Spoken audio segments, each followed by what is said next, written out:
Kyrgyzstan is a landlocked country, and Pakistan geographically is very well placed to provide quick access to Kyrgyzstan through our ports, Karachi port, Gwadar, Port Qasim, and then road connectivity, which NLC is already undertaking. DG NLC is present here, and we should really benefit from these wonderful opportunities. And I would encourage our businessmen from Kyrgyzstan to have very effective and productive sessions with their counterparts in Pakistan and identify areas of mutual cooperation where we can enhance our trade, have joint ventures, investments in education, health.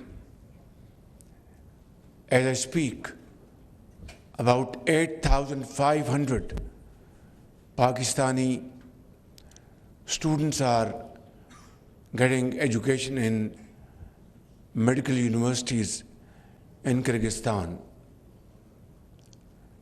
We have agreed this morning that we will have a joint mechanism to certify these doctors for work in Kyrgyzstan and of course in Pakistan. Similarly, as you have witnessed here, that we have signed an MOU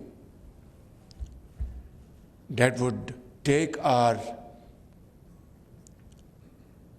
bilateral trade, which is at this point in time a paltry sum of $5 million only, to $200 million in the next 2 years, inshallah.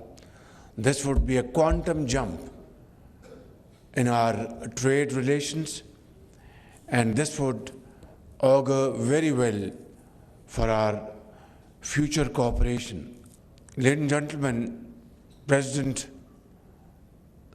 Yaparov is a visionary leader, young, energetic, and has really worked very hard to promote economic well-being, progress and prosperity of the people of Kyrgyzstan.